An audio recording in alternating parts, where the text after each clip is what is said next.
Assalamualaikum warahmatullahi wabarakatuh. Waalaikumsalam warahmatullahi wabarakatuh. Selamat siang, salam sejahtera bagi kita semua. Pertama-tama mari kita panjatkan puji syukur kehadirat Allah Subhanahu wa taala karena berkat rahmat dan hidayahnya lah kita dapat berkumpul di ruang ANBK ini dalam keadaan sehat walafiat tanpa kurang suatu apapun.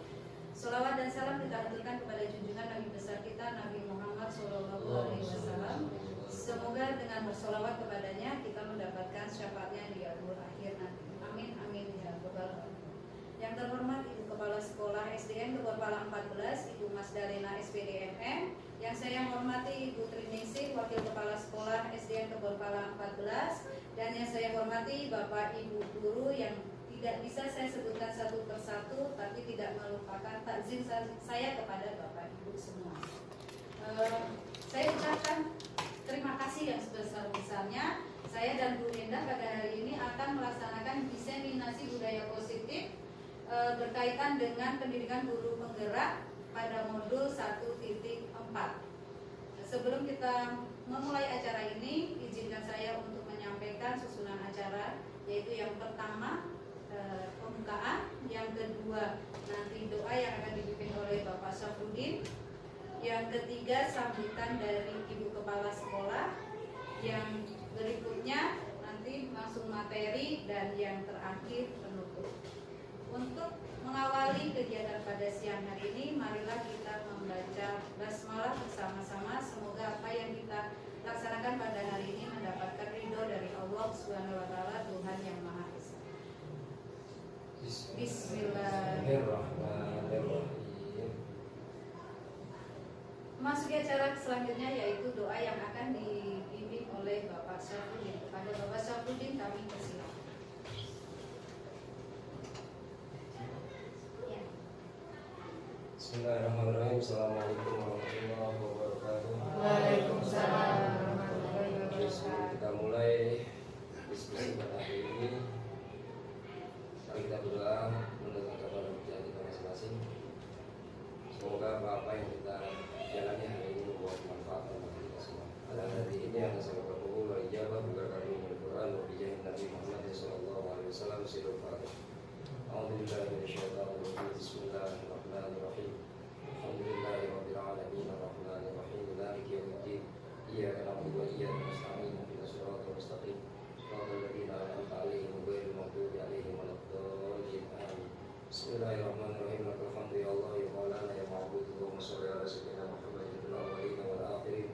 Shalli wa sallim ala radhiyallahu tabaraka wa ta'ala an kulli sahabati rasulillahi ajma'in. Allahumma ighfir lana dhunubana wa liwalidayna warhamna warhamhum kama rabbayana shighara wa li jami'il muslimina wal muslimat wal mu'minina wal mu'minat wal ahya'i minhum wal amwat. Allahumma inna nas'aluka al-qabula wal manfaata wal jazaa'a wal wasilah وسيلة لقضاء حوائجنا وحوائج الذين جاءونا بالإيمان ووسيلة لتيسير أمورنا ووسيلة لتيسير أمورنا يا الله ووسيلة لتيسير أمورنا يا الله ووسيلة لصلاحة ذرياتنا ووسيلة لرفعة درجاتنا ووسيلة لدفع علومنا ووسيلة لدفع بلائنا في الدين والدنيا والآخرة. اللهم أصلح لنا أمورنا مع الراحة في قلوبنا وسلامة وعافية في ديننا ودنيانا. ربي زدنا علما وارزقنا فهما. ربي زدنا علما وارزقنا فهما. ربي زدنا علما وارزقنا فهما. ربنا آتنا في الدنيا حسنة وفي الآخرة حسنة وقنا عذاب النار. صلى الله على سيدنا محمد النبي الأمي وعلى آله وصحبه وسلم.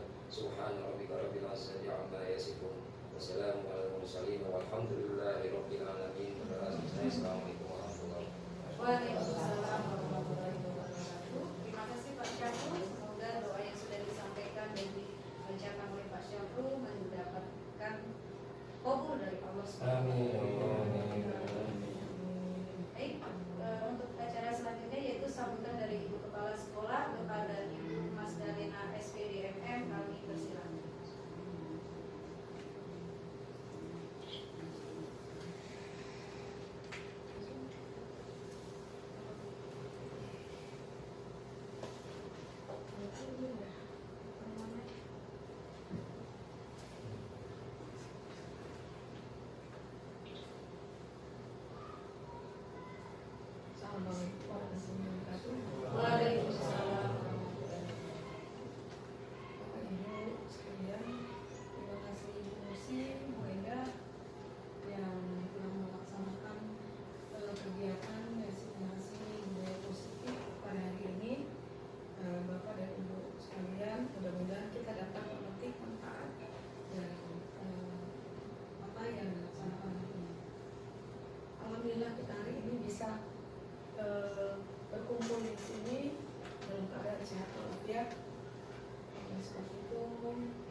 intinya kita mengucapkan bersyukur pada Allah Subhanahu wa taala, Tuhan yang Maha Kuasa.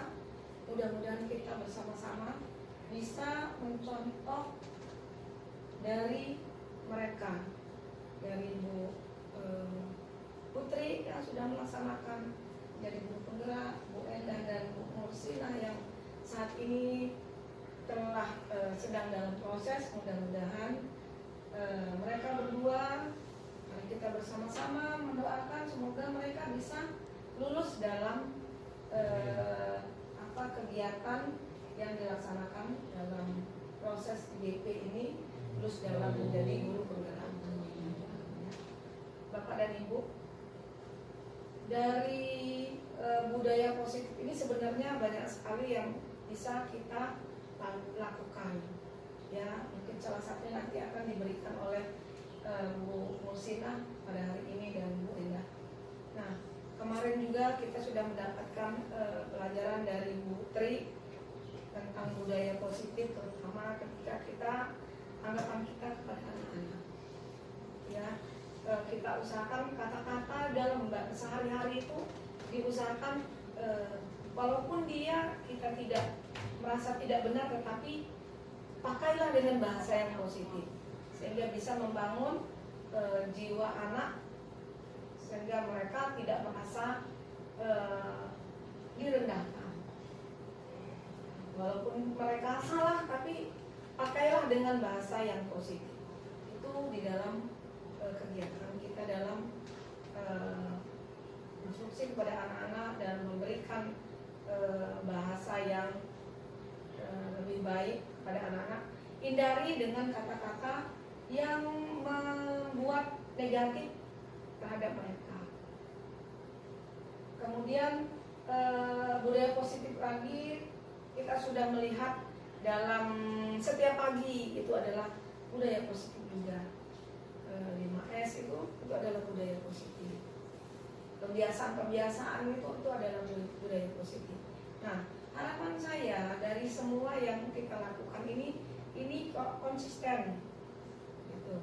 Jadi mari kita bersama-sama menerapkan budaya positif ini dengan konsisten. Kalau dia tidak kita terapkan dengan konsisten, maka itu hanya sekedar ya kita laksanakan hari ini, habis itu selesai itu ya sudah, manfaatnya kurang terasa, gitu ya. Nah ini budaya positif ini memang harus kita lakukan, tetapi kita harus konsisten.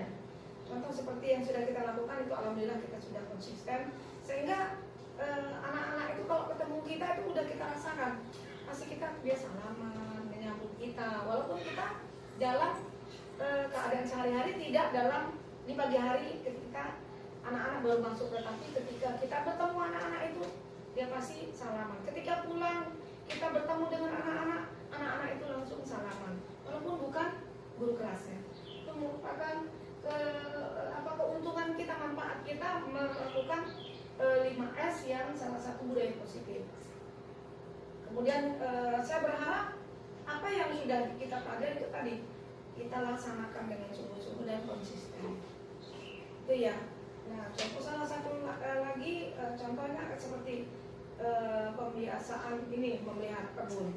Karena ada halangan karena kita kemarau, nah itu.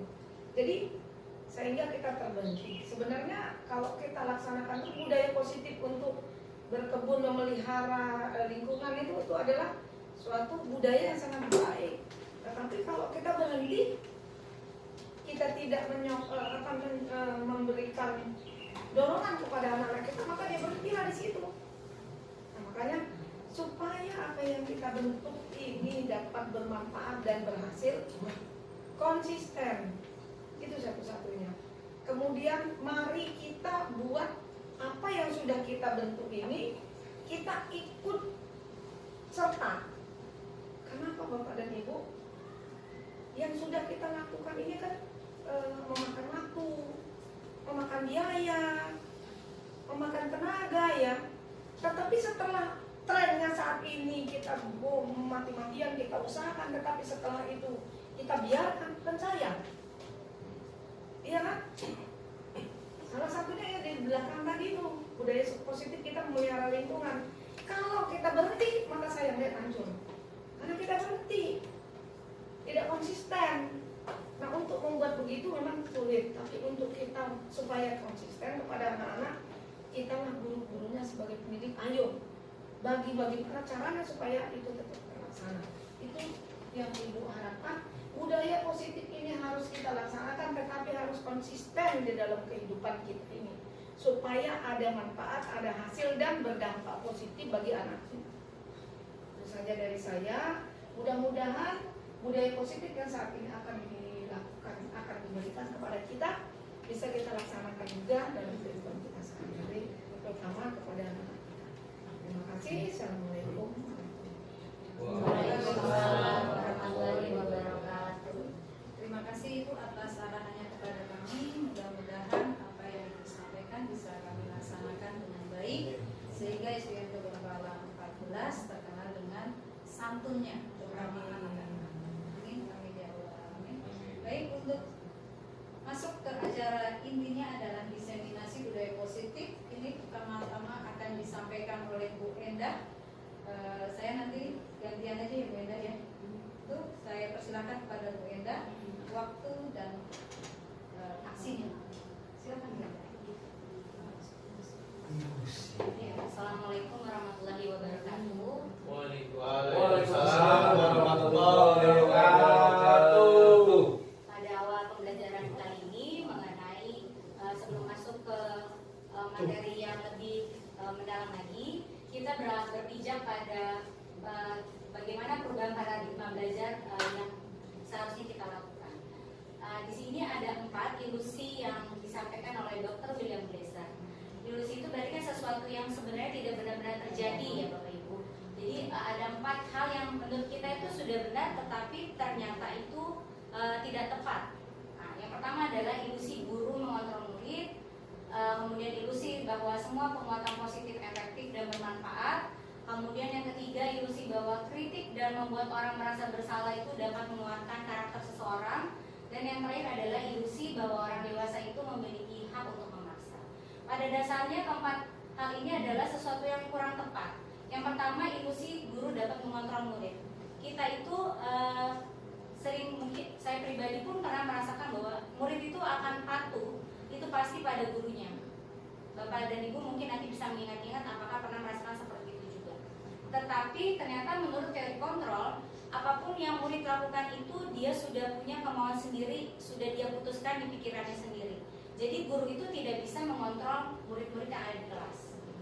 Yang kedua adalah ilusi bahwa semua penguatan positif efektif dan bermanfaat. Contoh, kita sering memberikan hadiah kepada murid kita ya Bapak Ibu. Ketika hadiah itu kita berikan, tapi di awal pelajaran sudah kita informasikan, misalkan anak-anak besok yang dapat nilai 100 maka akan dapat hadiah dari ibu. Nah, itu adalah masuk ke ilusi bahwa semua penguatan positif itu efektif dan bermanfaat. Pada dasarnya ketika kita sudah menginformasikan kita akan memberikan hadiah jika anak itu melakukan sesuatu, berarti yang menjadi motivasi pada siswa itu adalah motivasi eksternal.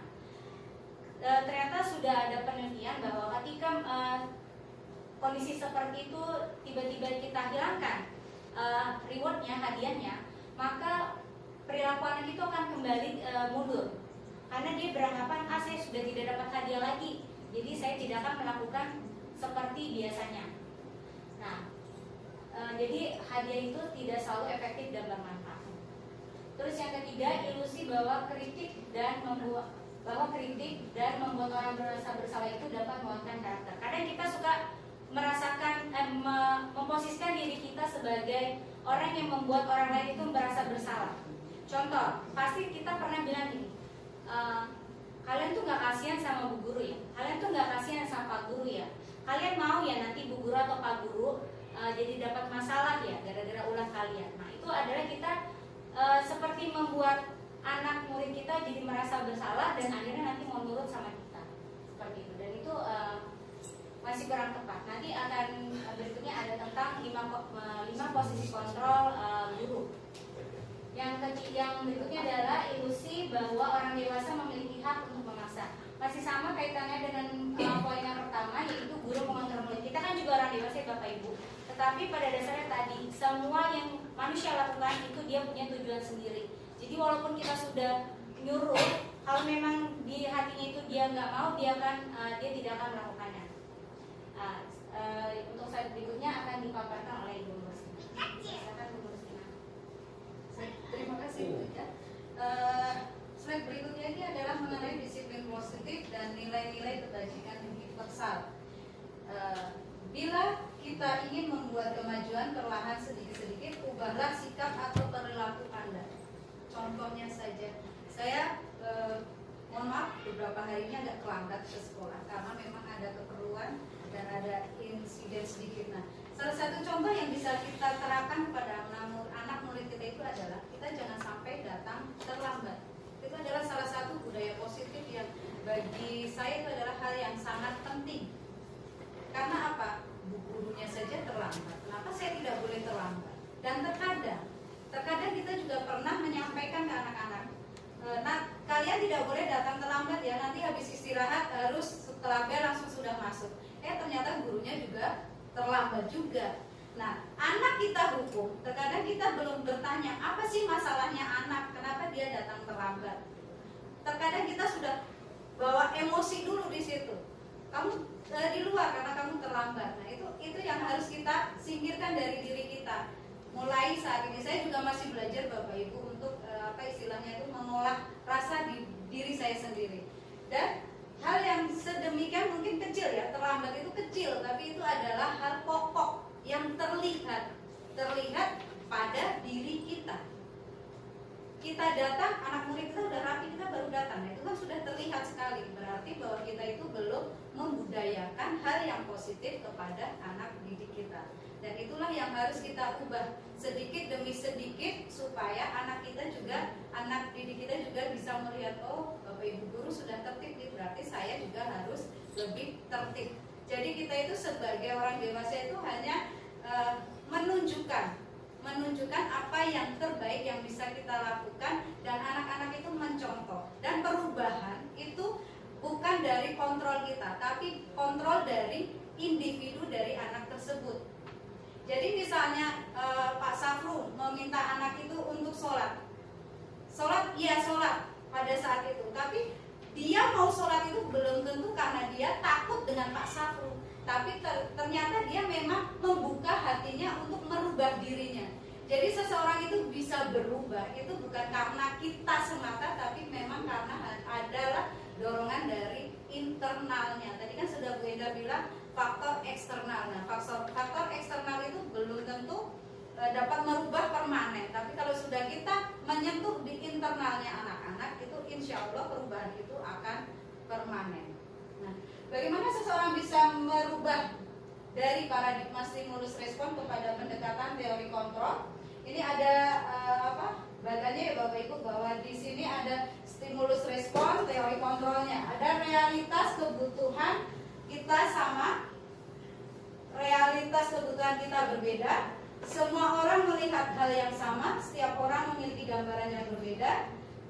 Kita mencoba mengubah orang agar berpandangan sama dengan kita. Kita berusaha memahami pandangan orang lain tentang dunia. Perilaku buruk dilihat sebagai suatu kesalahan. Semua perilaku memiliki tujuan. Orang lain bisa mengontrol saya, hanya Anda yang bisa mengontrol diri Anda. Saya bisa mengontrol orang lain, Anda tidak bisa mengontrol orang lain. Pemaksaan ada pada saat bujukan gagal. Kolaborasi dan konsensus menciptakan pilihan-pilihan baru. Dan yang terakhir adalah model berpikir menang atau kalah, model berpikir menang, dan menang. Nah, di sini tadi bahwa orang berubah itu bukan semata-mata dari faktor eksternalnya, tapi memang harus dari dirinya sendiri. Itu yang harus kita tekankan pada diri kita. Seumpama terkadang kita itu menyampaikan, kita sudah A, B, C, D di kelas itu sudah menyampaikan, tapi ternyata anak itu belum membuka untuk perubahan. Ya memang anak itu belum bisa. Untuk budaya positif itu kan bukan instan ya Bapak Ibu, memang bertahap, dan kita memang harus konsisten dan sabar dalam menjalankannya. Untuk slide berikutnya akan disampaikan oleh Bu Indah. Silakan Bu Indah. Ya, sebelum saya buka slide berikutnya, saya ingin menanyakan kepada Bapak Ibu, kira-kira ketika saya mengucapkan kata disiplin, apa yang ada di benak Bapak Ibu? Patuh. Patuh. Waktu, disiplin orang. Peraturan. Tertib. Nah, itu ternyata memang kata-kata itulah yang juga keluar ketika kami pembelajaran di umur ya. Jadi sebenarnya kata disiplin itu tidak selalu bersinggungan dengan patuh. Tapi disiplin itu seseorang yang memiliki disiplin berarti dia memiliki rasa tanggung jawab atas apa yang dilakukan. Karena mereka mendasarkan tindakan mereka pada nilai-nilai kebajikan universal. Jadi kebajikan kebiasaan yang kita laksanakan di sekolah itu pasti menganut atau mengandung nilai-nilai kebajikan universal. Artinya nilai itu berlaku dimanapun kita berada dan diakui oleh orang banyak bahwa nilai itu adalah nilai-nilai yang baik yang memang harus dimiliki oleh setiap individu seperti itu. Nah, pertanggungjawaban itulah selalu menjadi sisihannya hak atau kewajiban dari seseorang yang pegang kekuasaan atau pimpinan dalam umumnya. Adapun artinya tidak lain ialah orang tadi harus mempertanggungjawabkan dirinya serta tertibnya laku diri dari segala hak dan kewajiban. Seperti itu Bapak Ibu. Dulu sih Bu Ella, Ibu sambil ini ya. Baik Ibu nggak apa-apa. Nah itu tadi adalah disiplin adalah tanggung jawab. Jadi disiplin itu kalau kita sudah disiplin kita sudah bertanggung jawab. Dengan bertanggung jawab kita pastinya juga akan patuh. Ya tidak? Betul tidak ini Bapak Ibu? Benar kan? Kalau kita sudah bertanggung jawab, apalagi bapak-bapak ya, bapak-bapak itu tanggung jawabnya luar biasa. Itu berarti harus patuh. Untuk selanjutnya yaitu ini adalah makna nilai-nilai. Nilai-nilai kebajikan adalah sifat-sifat positif manusia yang merupakan tujuan mulia yang ingin dicapai setiap individu. Nilai-nilai kebajikan yang akan kita capai setiap individunya. Nah, nilai-nilai kebajikan itu yang akan mendasari kita untuk melakukan hal-hal atau perbuatan-perbuatan untuk kebaikan. Nah ini seperti yang dikemukakan oleh Dr. William Jaeger pada teori kontrol menyatakan bahwa setiap perbuatan memiliki suatu tujuan. Nah seperti anak didik kita, terkadang anak didik kita itu iseng, apalagi kelas saya ada aja anaknya yang iseng. Nah itu tujuannya apa sih? Ternyata mereka itu punya tujuan. Dia itu apa? Satu, mencari perhatian bapak ibu gurunya ataupun juga perhatian dari teman-temannya. Sudah disampaikan, kita sudah punya kesepakatan kelas nih. Seumpama kita mau pinjam, misalnya mau pinjam bolpen, itu kita izin dulu ke teman gitu. Tapi terkadang anak itu main ambil. Dan temannya teriak, "Bu, si A ngambil bolpen saya." Padahal kita sebenarnya sudah punya kesepakatan kelas yang harus kita laksanakan. Tapi terkadang karena anak itu pengen diperhatikan oleh bapak ibu gurunya ataupun teman-temannya di sekitarnya, itu melakukan yang seharusnya tidak mereka lakukan. Slide berikutnya akan disampaikan oleh Bu Ena. Ya, masih tentang teori motivasi perilaku manusia. Ada 3 motivasi perilaku manusia. Yang pertama adalah untuk menghindari ketidaknyamanan atau hukuman. Kita juga pernah alami waktu ketika sekolah. Contohnya, saya nggak mau dapat hukuman lari keliling lapangan. Oleh karena itu, saya selalu bawa PR. Saya selalu bawa PR yang diberikan oleh bapak ibu guru. Nah, terus yang kedua, ini mendapatkan imbalan atau penghargaan orang lain. Contoh, ketika mendaftar CGP terus ada iming-iming muslimat dari pasal 500.000, bener gak Bapak Ibu? Nah, ketika ada iming-iming seperti itu ada motivasi pasti, wah jadi semangat nih, lumayan nih 500.000 nih. Nah, itu adalah contoh dari motivasi perilaku manusia, yaitu untuk mendapatkan imbalan atau penghargaan dari orang lain. Kemudian yang ketiga, untuk menjadi orang yang mereka inginkan dan menghargai diri sendiri dengan nilai-nilai yang mereka percaya. Contoh, kita nggak pernah datang terlambat ke sekolah karena kita yakin ketika kita datang tepat waktu, itu kita menghargai diri kita sendiri. Nah, itu termasuk contoh motivasi perilaku manusia poin yang ketiga. Seperti itu Bapak Ibu. Silakan Bu Nur. Baik, untuk slide selanjutnya ini adalah contoh kasus kita pecahkan bareng-bareng ya Bapak Ibu ya. Terlihat tidak? Lihat kan? Ayo silakan dibaca. Iva kurang menguasai pelajaran matematika sehingga pada saat pelajaran tersebut berlangsung dia lebih banyak berdiam diri atau menggambar di buku pelajaran. Pada saat guru matematikanya Pak Seno menanyakan pertanyaan, Iva menjadi gugup dan tak sengaja menjatuhkan tasnya dari kursi, serta tiba-tiba menjadi gagap pada saat berupaya menjawab. Seluruh kelas pun tertawa melihat perilaku Iva yang bicara tergagap dan terkejut tersebut. Pak Seno pada saat itu membiarkan teman-teman Iva menertawakan Iva yang tergagap dan malu luar biasa, dan malahan minta Iva untuk maju ke depan dan berdiri di depan kelas sambil menunjuk hidungnya karena tidak bisa menjawab pertanyaan Pak Seno. Kelas makin gaduh dan anak-anak pun tertawa melihat Iva di depan kelas memegang ujung hidungnya. Nah, pertanyaannya, apakah Anda setuju dengan tindakan dari Pak Seno? Tidak. Wah, ayo ulas mengapa kau tidak setuju? Karena Alasannya? ya, karena merusak dengan tidak sengaja membunuh karakter dia.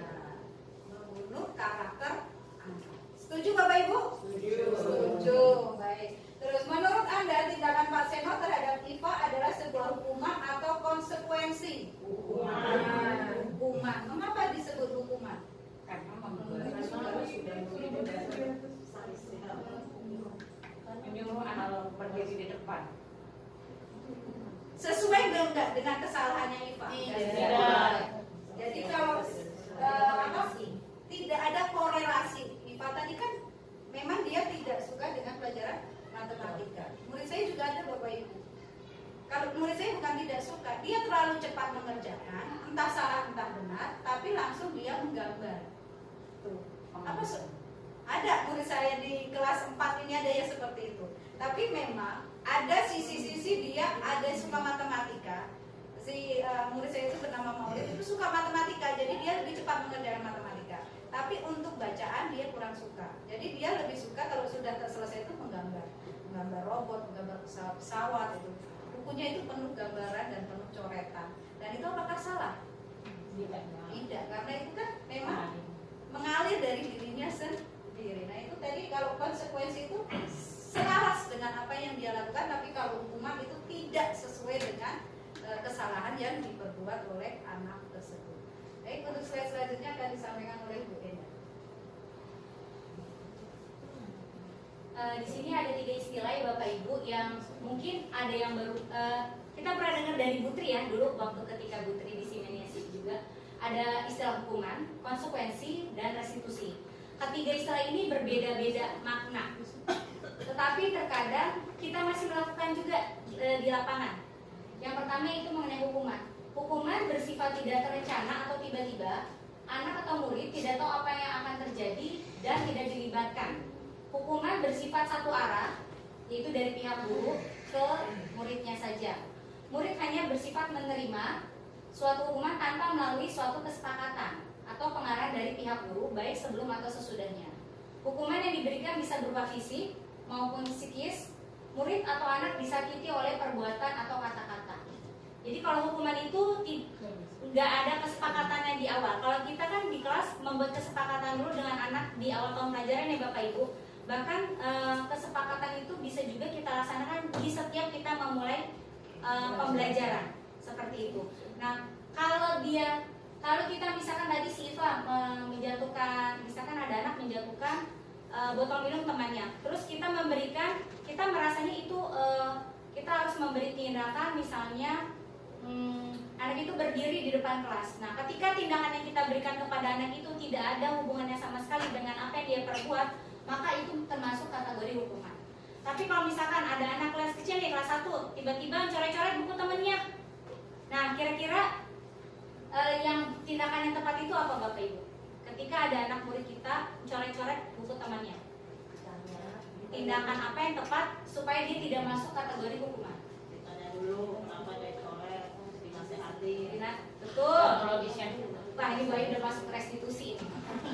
Udah langkahnya lebih jauh. Ayo, betul yang disampaikan oleh Bayi. Jadi kita tanya alasannya, terus kita tanya kira-kira pemecahan masalahnya seperti apa. Nah, kalau si anak itu nggak tahu pemecahannya, kira-kira Bapak dan Ibu guru harus memutuskan apa? Kalau kita Kalau kita cuma mau memberikan apa sih namanya konsekuensi yang untuk anak seperti itu. Kira-kira kalau anak kelas 1 nih kan suka tiba-tiba nyoret-nyoret ya, lihat buku temennya.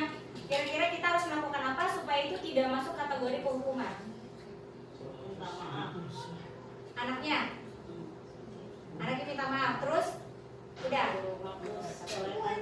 suruh ngapus coretannya. Betul. Jadi salah satu konsekuensinya, misalkan kalau coretannya itu sedikit, bisa kita minta anak itu untuk bertanggung jawab untuk menghapus coretannya di buku temennya.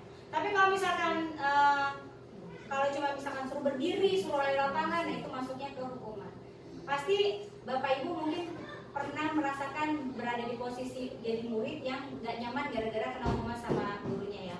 Nah, semoga di Kebun Pala 14 ini tidak ada lagi tuh guru yang terdengar kabarnya memberikan hukuman yang akhirnya itu membuat murid kita jadi kalau tadi kata Bu Neneng terbunuh karakternya Ibu Neneng ya.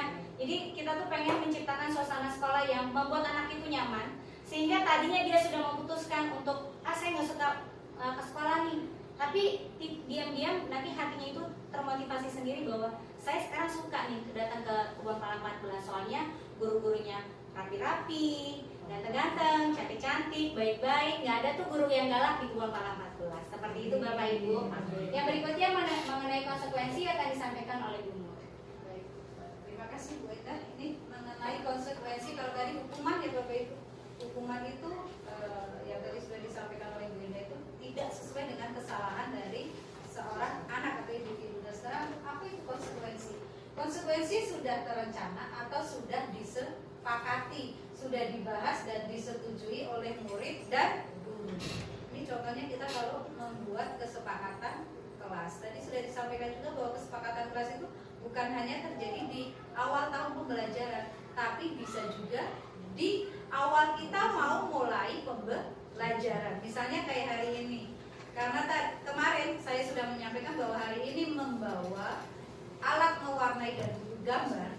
Nah, hari ini adalah seni rupa. Ternyata ada anak yang tidak membawa buku gambar, hanya membawa alat mewarnai. Konsekuensinya apa? Saya tanya, konsekuensinya apa kalau tidak membawa? Ada yang diam, ada yang menjawab. Menggunakan buku tulis, ya sudah menggunakan buku tulis. Kan tidak, kalau hukuman bisa saja saya suruh kamu berdiri di depan kelas karena kamu tidak membawa buku gambar. Tapi kalau konsekuensi ini sudah direncanakan dan sudah disepakati oleh ibu guru dan anak-anak didiknya. Nah, umumnya bentuk-bentuk konsekuensi itu dibuat oleh pihak guru atau sekolah dan murid sudah mengetahui sebelumnya konsekuensi yang akan diterima bila ada pelanggaran. Jadi kita mau awal pembelajaran kita masuk, ayo nak kita buat kesepakatan dulu untuk pembelajaran hari ini. Apa kesepakatan yang akan kita buat untuk pembelajaran hari ini? Nah, nanti kan anak kan menyampaikan pendapatnya. Nah, kita menghindari kata negatif, tidak boleh berisik. Nah, kita jangan sampai menggunakan tidak boleh berisik, tapi apa? Belajar dengan tertib. Tidak boleh membuang sampah sembarangan. Kita bilang kata tidaknya, membuang sampahlah di tempatnya. Nah, seperti itu ya Ibu, itu untuk mungkin itu sudah Bapak Ibu lakukan. Ini hanya pemantapan saja karena saya kebetulan dan Bu Eda ini mendapatkan materinya. Itu yang termasuk konsekuensi. Untuk slide selanjutnya akan disampaikan oleh Bu Eda. Yang ketiga itu yaitu restitusi. Pada kenyataannya istilah ini sebenarnya mungkin baru ya untuk beberapa kita. Tetapi langkah-langkah restitusi itu sebenarnya dari zaman dulu itu Bapak Ibu guru kita itu sudah melakukan. Hanya saja kita tidak tahu, oh itu namanya ada 3 tahapan dalam restitusi, misalnya validasi, tindakan yang salah. Kita nggak tahu itu istilahnya, tapi sebenarnya kita sudah melaksanakan. Nah, restitusi itu apa? Restitusi adalah proses menciptakan kondisi bagi murid untuk memperbaiki kesalahan mereka sehingga mereka bisa kembali pada kelompok mereka dengan karakter yang lebih kuat. Itu menurut dosen. Restitusi juga merupakan proses kolaboratif yang mengajarkan murid untuk mencari solusi untuk masalah mereka dan membantu murid berpikir tentang orang seperti apa yang mereka inginkan nantinya dan bagaimana mereka harus memperlakukan orang lain. Jadi ketika murid berbuat salah, kita nggak boleh langsung menyalahkan anak itu. Tapi yang pertama itu nanti ada saya sendiri ya dulu ya, ada 3 langkah restitusi. Tapi ada 3 langkah yang harus kita lakukan sebagai guru. Tapi itu pun tergantung dengan berat atau ringannya kasus yang dihadapi anak itu. Jadi tadi seperti yang diceritakan oleh Bu Ai, misalkan kita tanya dulu nih alasannya apa. Kemudian ternyata kenapa ada restitusi ini, karena kita itu manusia sumber salah kan. Tempatnya salah itu manusia, maka ketika murid kita berbuat salah itu wajar, berbuat salah itu wajar. Yang penting kita arahkan murid kita untuk mencari diluruskan kembali untuk mengingat keyakinan yang sudah dibuat.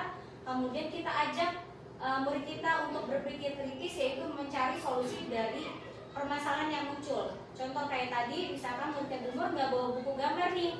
Nah, kita tanyakan sebagai guru, lalu kalau kamu tidak bawa buku gambar, kamu akan menggambar di mana? Nah, ternyata murid umur ada yang bilang di buku tulis. Nah, itu bisa merupakan salah satu solusi anak itu tetap mengerjakan walaupun tidak di buku gambar. Seperti itu Bapak Ibu.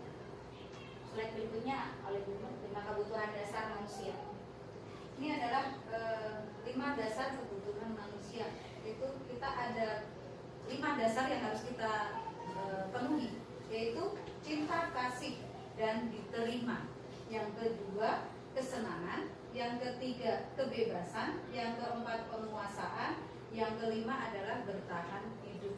Nah, sebelum kita marah ke anak yang melakukan kesalahan, kita harus mengetahui kebutuhan dasar mengapa dia melakukan kesalahan.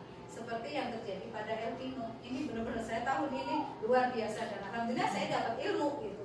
Elvino bertingkah seperti kemarin yang dihadapi oleh Bu Neneng ini, ternyata dia hanya apa? Karena sering dijanjikan apa? Dijanjikan main futsal gitu. Dan itu sekarang saya sudah punya kesepakatan saya dan Elvino supaya Elvino itu sedikit terrem dalam artian dia dalam melakukan kesalahan itu tidak melebar kemana-mana. Sekarang kalau sudah saya cuma tanya, Elvino salah tidak? Oh iya Bu, maaf. Jadi dia sudah mundur. Jadi dia tidak seperti yang awal-awal kemarin dia sampai tantrum, sampai istilahnya mau gigit temannya itu. Nah itu, alhamdulillah saya sudah mengetahui apa sih yang dibutuhkan Elvino dan bagaimana cara menangani Elvino meskipun tidak semaksimal yang saya harapkan, tapi sedikit demi sedikit saya belajar teorinya dan saya menerapkannya, dan alhamdulillah sedikit demi sedikit pula juga saya bisa mengarahkan untuk Elvino itu bukan menjadi yang lebih baik sih ya, dia bisa mengontrol emosi. Baik, untuk slide selanjutnya akan disampaikan oleh Bu Enda. Ini mengenai posisi kontrol restitusi. Ya, jadi ada 5 posisi guru.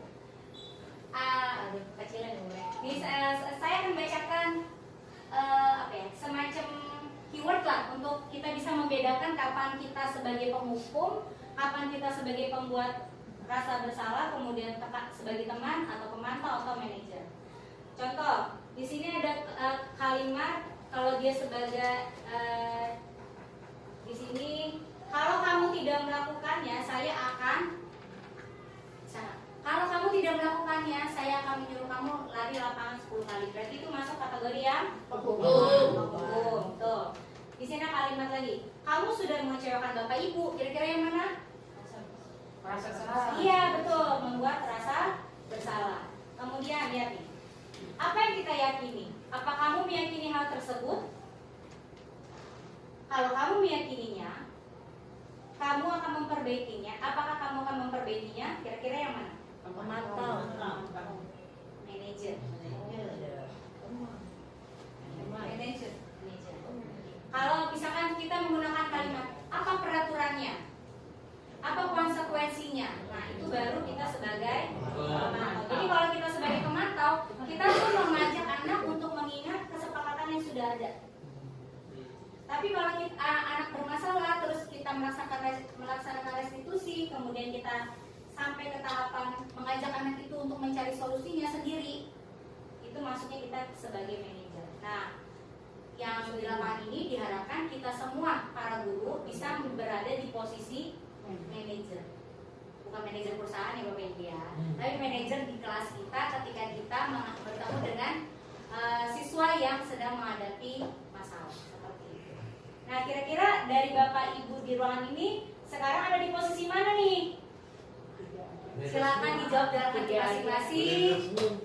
Ya, betul Pak, betul Pak, betul. Jadi ini tuh bukan berarti kita nggak boleh jadi penghukum, ini bukan. Kalau misalkan kita masih jadi penghukum, ya kita berpijaklah ke langkah yang berikutnya, yaitu membuat rasa bersalah terus begitu. Kalau sekarang udah di posisi teman di tengah-tengah, nah cobalah menjadi pemantau dan manajer. Nanti kalau udah nyobain manajer itu enak, nah itu biasa kelasnya lebih tertib ya. Lebih tertib, terus anaknya juga sudah terbiasa untuk memecahkan masalah yang dihadapi. Jadi biar anak tuh dewasa gitu. Berpikir kalau saya begini, saya harus ngapain ya? Ini yang kita juga masih belajar di umur yang untuk menjadi manajer itu memang tidak mudah. Kadang kita masih, kalau anak ini udah dinasehatin masih nakal lagi, itu tadi balik lagi kebutuhan apa yang dia inginkan. Kalau kebutuhan itu tidak dipenuhi, maka dia akan selalu berulang seperti itu.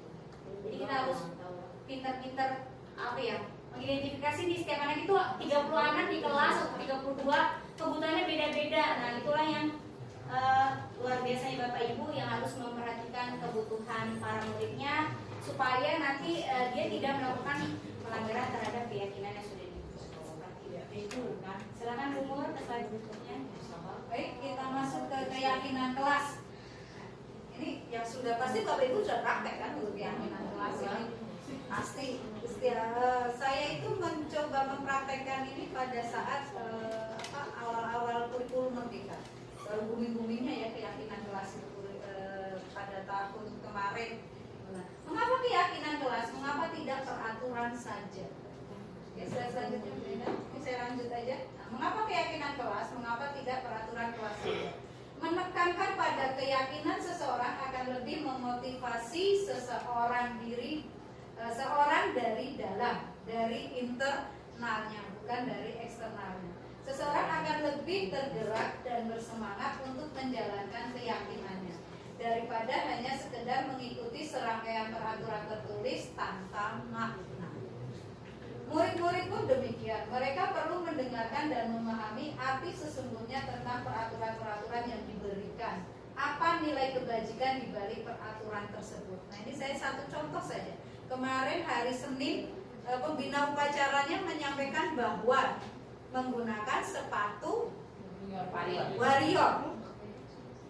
Ada yang tahu kenapa harus menggunakan sepatu warrior? Nilai-nilai kebajikan apa yang diterapkan di sekolah ini?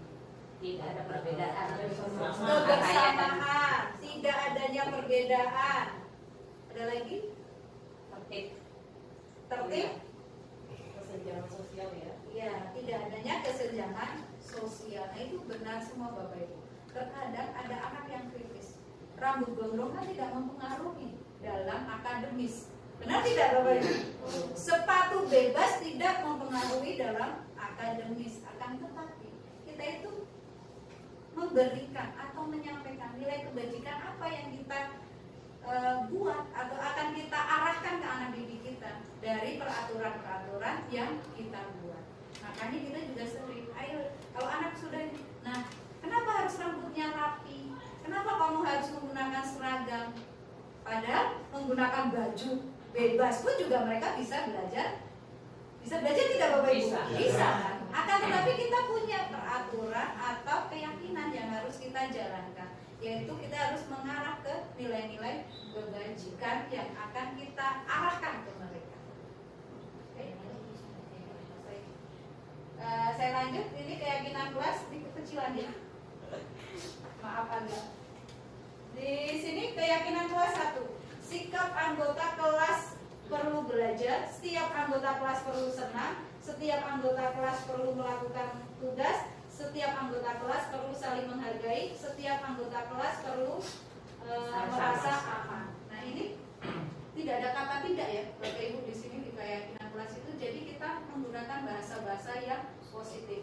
Ini misalnya untuk kelas 5, selalu bersikap positif, senantiasa menjadi diri terbaik, percaya dan menghormati orang lain, serta barang miliknya, berkomitmen terhadap setiap tugas, senantiasa membantu. Nah, ini untuk kelas 7 di tingkat SMP, contohnya hormat. Kami meyakini bahwa sangat perlu untuk menghormati menghormati semua orang dan barang milik orang lain. Terus bekerja, kami meyakini bahwa sangat penting untuk mengerjakan segala pekerjaan atau mengikuti kegiatan yang telah ditugaskan, diterima dan dimiliki. Kami meyakini bahwa sangat penting untuk merasa diterima pada suatu kelompok dan saling peduli satu dengan yang lainnya. Jadi tidak ada kata-kata negatif di keyakinan kelas itu. Tidak ada kata tidak ada kata jangan lari-lari di koridor. Nah itu kan negatif. Jalan pelan-pelan saja, nak. Itu kan lebih enak, lebih kita mengarah dari positif itu, kita istilahnya kita mensuges ke anak tersebut supaya mereka melakukan hal-hal yang positif. Itu untuk slide selanjutnya yang akan disampaikan Bu Enda mengenai segitiga restitusi yang tadi sudah sempat dipraktekkan Bu Ai, meskipun Bu Ai belum mempelajari. Karena memang sebenarnya kita sudah melaksanakan praktek segitiga restitusi. Silakan Bu Enda. Ya.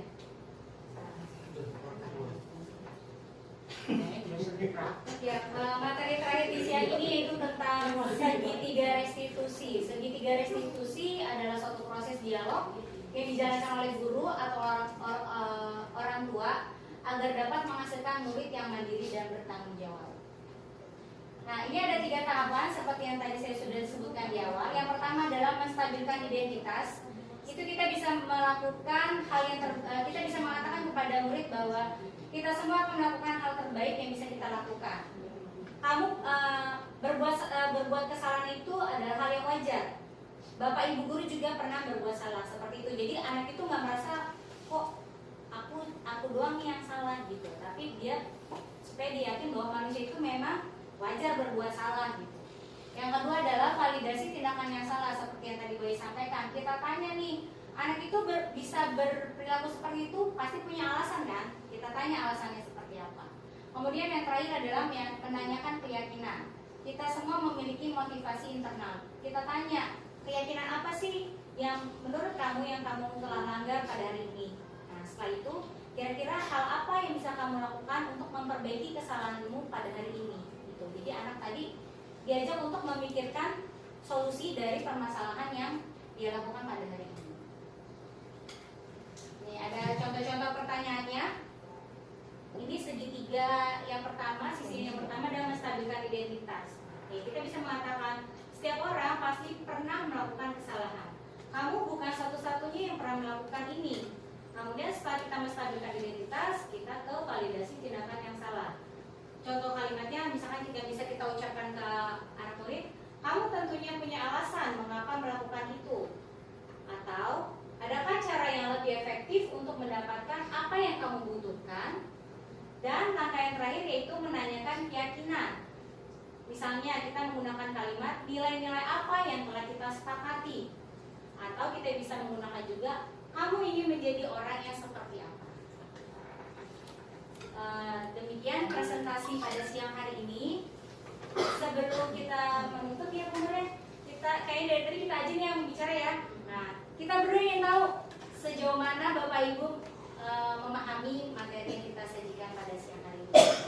Kami akan mengajak Bapak Ibu untuk bermain review tadi.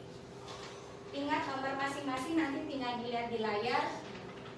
Tadi gimana deh kalau saat ini antara libur mau sih?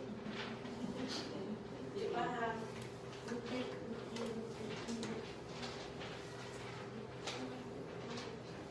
Masih ada semua. Boleh. Ini gunting dulu nih. Jangan gunting dulu. Ini tidak di belakang. Oh iya, itu digunting ya. Tidak. Ini kan nggak perlu gunting. Aku enak. Oh iya.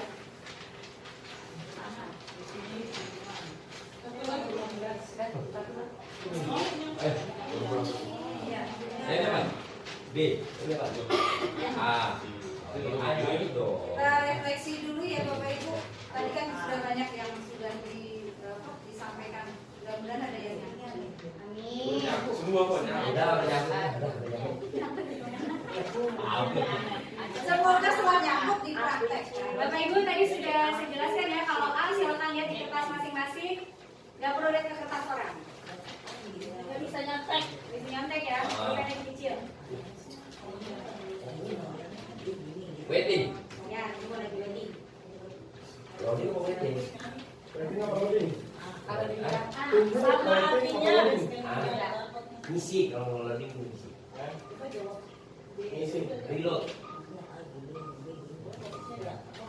Oke, silakan nomor 1. Kira-kira kalimat ini adalah posisi kontrol kita sebagai apa? Murid diminta untuk melepas sepatu selama 1 jam karena tidak mengenakan sepatu hitam. Mana tuh? Bukan pakai mulut. Silakan angkat kertas masing-masing kalau dari itu baru Ada jawaban, ada jawabannya. jangan disebutin pakai mulut Pak Ibu. Sampai sini gimana? Jangan itu dulu ya, di situ di ujung kertas ada huruf warna hijau kecil. Makanya bisa digunakan anak pun nggak bakal bisa nyontek Bu. Udah siap? Ingin saya scan ya Bu. Yang di atas itu jawabannya. Iya. Silakan nyatet. Kalau jawabannya yang sebelah kanan dulu yang hasil kita tuh. Dilihat nomor berapa. Gila mana? Di layar. Di layar ini. Tuh hasil Nih, jawabannya. ini adalah nomor player 1. Kalau Pak itu kan player 1. Bila di kertasnya ada angkanya. Ada player 1, 2, 3. Player 1. Alhamdulillah Bu, banyak yang jawab benar. Bapak Ibu semua. Baik, dengan berakhirnya kuisis tadi, maka berakhir pula pertemuan kita pada kali ini, yaitu mengenai diseminasi budaya positif. Mudah-mudahan apa yang sudah kita laksanakan pada hari ini menginspirasi kita untuk menjadi yang lebih baik lagi. Jadi posisi yang terbaik apa Bapak Ibu? Nah itulah mengapa anak itu kalau sudah nanti akan ditemukan oleh kepala sekolah, mereka masih sudah apa istilahnya mengontrol dirinya sendiri, karena ibu kepala sekolah itu adalah seorang Baik, terima kasih atas waktunya dan saya sekali lagi mengucapkan terima kasih atas partisipasinya Bapak Ibu. Kita akan bertemu di sesi-sesi selanjutnya karena saya dan Bu Enda baru mau masuk modul 2, jadi masih 2 modul lagi. Mohon bantuannya dan